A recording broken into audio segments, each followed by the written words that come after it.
ভাই কি বানিয়েছে এটা? হ্যাঁ, এটা কি করেছে আশিস চঞ্চলানি? মানে এক্সপেকটেশন তো ছিলই, কিন্তু এতটা না। হ্যালো গাইস, কেমন আছেন সবাই?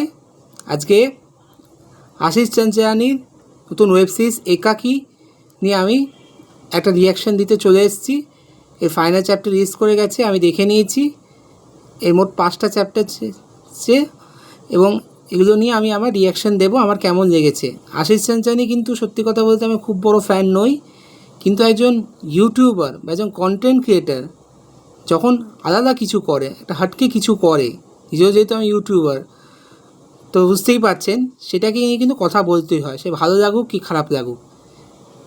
দেখুন, এই একাকী ওয়েব সিরিজ যখন প্রথম 3টে চ্যাপ্টার এসছে, এটা আমার সঙ্গে কেউ ডিসএগ্রি করবেন না, সেগুলো কিন্তু অনেকেরই ভালো লাগেনি। কারণ সেখানে সাসপেন্সের থেকেও সেখানে বারবার একই রকম হিউমার, ক্রিঞ্জ হিউমার, বারবার একই জোকস ডেলিভার করা, একে অপরকে বুলি করা, এইসব কিন্তু হচ্ছিল বেশি। গল্পটা তো নিয়ে আমি বেশি কিছু বলবো না, আপনারা যারা দেখে নিয়েছেন তারা জানেন যে এখানে আশিস চঞ্চলানি তার বন্ধুরা একটা বাংলোতে আউটিংয়ে ছুটি কাটতে যায় এবং সেখানে তার সাথে কিছু অদ্ভুত ঘটনা ঘটে এবং যত সিরিজ এগোয় ক্রমে জানা যায় যে সেখানে এলিয়েনের আবির্ভাব ঘটেছে। এবার কেন ওই জায়গাতেই এলিয়েনরা এসছে, কী আসলে ঘটনা, কী আসল মিস্ট্রি, সেটা নিয়ে কিন্তু এই পুরো সিরিজটা, এবং কীভাবে তারা সেখানে আটকা পড়ে এবং তারা কি আদৌ বেঁচে ফিরতে পারে। তো এটাই হচ্ছে মোদ্দা প্লট। এবার এর প্রথম যে 3টে চ্যাপ্টার তো বললাম, সেখানে বারবার একই জোকস হিউমার এগুলোই হয়ে যাচ্ছিলো, কমেডি খুবই ক্রিঞ্জ, যেরকমটা এরা রিলস বা ভাইন্সে করে দেয় সেরকম মনে হচ্ছিল, একটা ওয়েব সিরিজের মতো কিন্তু মনে হচ্ছিল না। সেখানে কিন্তু সিরিয়াসনেসটা ছিল না। এটা যারা দেখেছেন এই সিরিজটা তারা অনেকেই এই কথা আমার সঙ্গে অ্যাগ্রি করবেন। পার্ট 4 বা 4th চ্যাপ্টার থেকে কিন্তু একটু হলেও ইন্টারেস্টটা বাড়তে শুরু করেছিল, একটু সিরিয়াসনেসটা দেখা গেছে। এবং ফাইনাল চ্যাপ্টার দ্য কনক্লুডার, সেটা কিন্তু অনেকটা ডিলে করে এসেছিল। অ্যাসিস্ট্যান্ট জানিয়েছেন যে কেন ডিলে হয়েছিল, তো সেইটা নিয়ে কিন্তু একটা এক্সপেকটেশন ছিল যে হয়তো ভালো হবে, বাট এতটা একেবারেই আশা করিনি।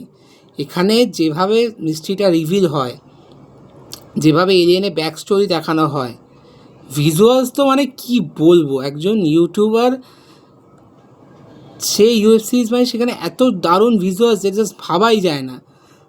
মানে আমি তো ল্যাপটপে দেখেছি, কিন্তু দারুণ ফিলিং হচ্ছিল আমার।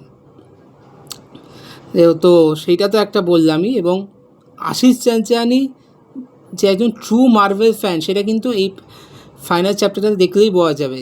এখানে যারা অ্যাভেঞ্জার্সে প্রচুর সিনেমা দেখেছেন, তারা কিন্তু মার্ভেলের সিনেমাগুলো দেখেছেন, তারা কিন্তু রিলেট করতে পারবেন এর সঙ্গে, যে কীভাবে এখানে ইন্সপিরেশন এই ফাইনাল চ্যাপ্টারে সে নিয়েছে।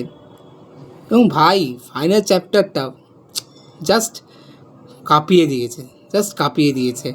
মানে আগের চ্যাপ্টারগুলোর যে একটা ডিসঅ্যাপয়েন্টমেন্ট লাগছিল, সিরিয়াসনেসটা ছিল না, ফাইনাল চ্যাপ্টার এসে অনেকটা পুষিয়ে দিয়েছে। মানে 1 ঘন্টা এইটা ফাইনাল চ্যাপ্টার, 1 সেকেন্ডও বোর হয়নি, দুর্দান্ত এক্সপিরিয়েন্স হয়েছে। এবং এটাও ফাইনাল চ্যাপ্টার শেষে বয়স যে হয়তো এর চ্যাপ্টার 2ও আসতে পারে, এবং আমি তো চাইবো যে এই চ্যাপ্টার 2 আসুক। কারণ আমরা তাদের প্রথমবার ঠিক বলবো না, কিন্তু আমাদের আরও একজন ইন্ডিয়ান সুপার হিরোকে কিন্তু আমরা পেতে চলেছি। আগে আর বেশি কিছু বলবো না, যারা এখনও দেখেননি তারা প্লিজ দেখে নিন। আমি এইটুকু বলতে পারি, মজা পাবেনই।